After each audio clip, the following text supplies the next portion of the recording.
¿Cómo estaba preparado para enfrentar la pandemia uno de los centros más importantes de la salud pública de nuestro país? Solo un dato, el 90% de los pacientes graves que llegaron a la posta central se recuperó. A 6 meses de ese primer paciente, hoy nos cuentan cómo fueron los días más complejos de la batalla contra el COVID. María José Soto con el reportaje.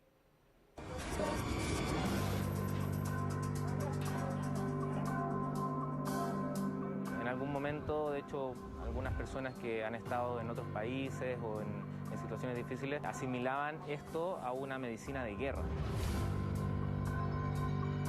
Hace 6 meses este lugar se transformó en el corazón de la lucha contra la pandemia. Es por lejos lo más extremo que ha vivido en 109 años la posta central. El que diga que había vivido algo así previamente está mintiendo, en verdad algo es completamente nuevo. Entre abril y julio se atendieron a 2.259 pacientes críticos por COVID. De ellos, el 90% sobrevivió y quisimos ponerle cara y corazón a esa cifra. ¿Tu apoyo? ¿Hoy llega a comer pastel de choclo? Mi mente siempre fue decir, no me quiero morir, no me quiero morir. No me quiero morir. ¿Ha tenido algo positivo esta pandemia? Sí, así lo aseguran los protagonistas de este reportaje. Y se oye extraño, pero vale la pena preguntarlo. Mejor aún, en solo 9 minutos, confirmarlo.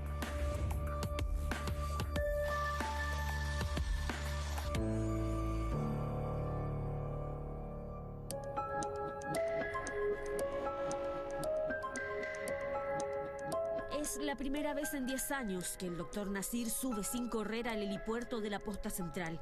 Médico coordinador de urgencias, es también la primera vez en 6 meses en que estar aquí no implica que hay un ser humano al borde de la muerte. Personalmente me tocó vivir acá el terremoto del 2010, el incendio de la cárcel, que fueron momentos críticos y momentos muy difíciles porque llegó en poco tiempo mucha gente, pero nunca nos tocó vivir tanto tiempo una situación de estrés en el que constantemente uno llegara a turno y tuviera que estar intubando pacientes constantemente, que hubieran muchos pacientes graves. Gracias a Dios y por el trabajo de toda la gente del hospital, en ningún momento colapsó la urgencia, pero eso estuvimos, yo diría que al límite. Tuvieron que aprender a vestirse de una forma distinta para protegerse al entrar a una sala de la UCI, a intubar con un cubículo plástico para evitar un efecto aerosol inminente, a tener turnos extenuantes, también a contagiarse. 440 funcionarios tuvieron coronavirus. Más allá de saber manejar una vía aérea, poner un catéter, agarrar, enfrentarse a un paciente y ver de repente de un momento a otro se deterioraba y empezaba a hacer todo y a veces funcionaba, y que fue, gracias a Dios, gran parte de los casos, pero a veces las cosas no funcionaban y enfrentarse a una familia, a alguien de 40 años, y lo dimos todo, pero no se pudo.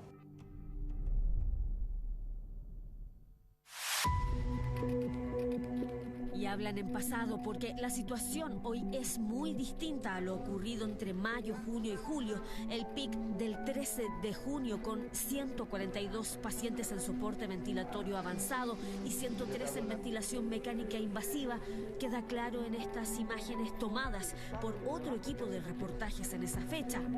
Hoy esa misma sala se ve así.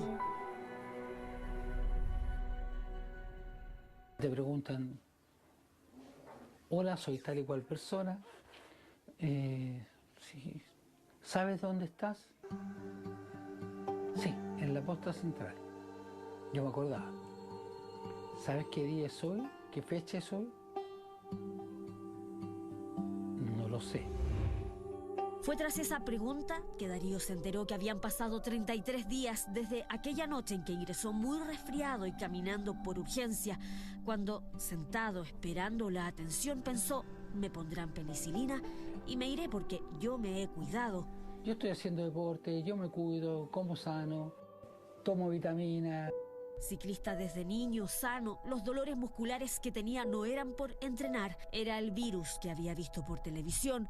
Horas más tarde fue intubado, presentó un tromboembolismo pulmonar, hipertensión pulmonar, problemas renales, alzas de azúcar. No se sabía si pasaba de un día al otro. Cuando mi hija llamaba solicitando información, le decían, respira aún.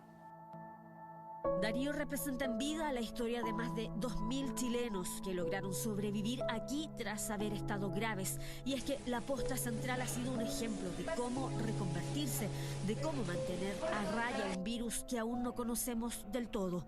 Él fue el paciente del doctor López y podría recordarlo poco porque ha atendido a cientos. Uno veía la pandemia en el otro lado del mundo, en Europa, y uno decía, esto no va a llegar a Chile. Y de un momento a otro, yo me acuerdo en marzo, empezó a llegar patología COVID y empezamos a ver pacientes que, si bien en algún comienzo eran leves, poco oxígeno, un manejo estándar de una cama de cuidados medios, en algún momento empezamos ya a manejar vía aérea, poner accesos centrales, utilizar todo lo que es EPP, ¿no? Se complejizó bastante. Fue en el mes de febrero cuando la posta central comenzó a prepararse. A esa altura el resto de los chilenos vivía sus vacaciones viendo por televisión el virus que al otro lado del mundo ya era fulminante. Aquí se separaban las urgencias, se sumaban camas UTI, UCI, se capacitaba a todos. Dijimos, no, tenemos que recuperar la urgencia antigua.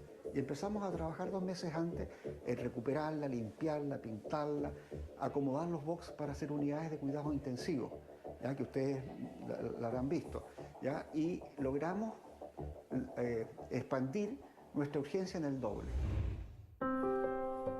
Y esa planificación, esos cambios dieron resultados y no solo se puede ver la diferencia en imágenes, las cifras lo dicen. Si en junio hubo 126 fallecidos, en agosto esa cifra llegó a 12. Los administrativos, por ejemplo, las secretarias que nunca se perdieron acá, siempre llegaron, la gente del aseo, la gente de nutrición, los técnicos. Al final, claro, uno habla de equipo de salud y lo primero que uno se viene a la mente, el enfermero, el médico. Pero claro, hay todo un equipo profesional detrás y que creo que lo valioso de esta pandemia es cómo se reinventó ese equipo. ¿Solo a nivel hospitalario? No. Darío también se reinventó. Separado hace casi 2 décadas, esa noche del 27 de julio, ya de alta, fue su ex esposa por él. Cuando estaba lejos de ser el deportista independiente, ella y sus hijos, ya adultos, llegaron a buscarlo. Le vaya muy bien, coma algo rico y llega a comer pastel de choclo. Como dije, Charquicón, charquicón. Y conversábamos de que teníamos una historia antigua, ¿ya? Pero este libro nuevo que íbamos a empezar a escribir, lo íbamos a escribir con buena letra y con cosas lindas. Y así ha sido. Darío vivía solo y durante esos 68 días de hospitalización, la decisión de esa, la que había sido su familia, estaba clara. Tenía que volver a vivir con ellos.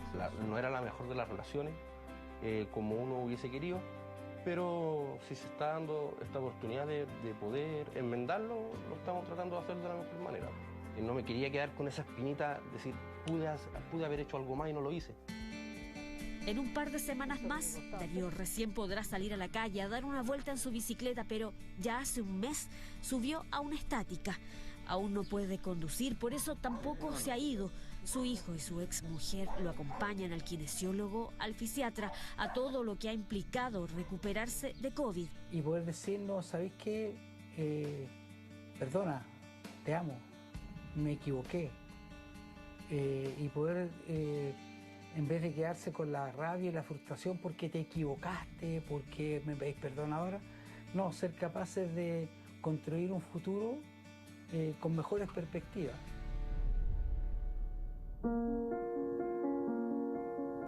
El sábado se cumplen 6 meses desde que llegó el primer paciente con COVID a la posta central y esta cama UCI, por primera vez en todo ese tiempo, lleva una noche vacía. ¿Es eso un triunfo? Claramente no. 284 seres humanos aquí murieron. La pandemia sigue y continúa llevándose a quienes amamos. pero dentro de todo ese dolor ha permitido a otros tantos reencontrar afectos, tomar sentido a esa segunda chance que la medicina, el propio cuerpo humano o, si se quiere, el destino entregó. El coronavirus nos ha enseñado a apreciar lo que habíamos dejado de apreciar. Coma algo rico y llega a comer pastel de choclo. Como dije,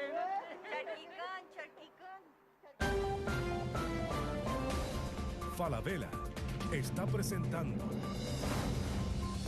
Tele 13 Central.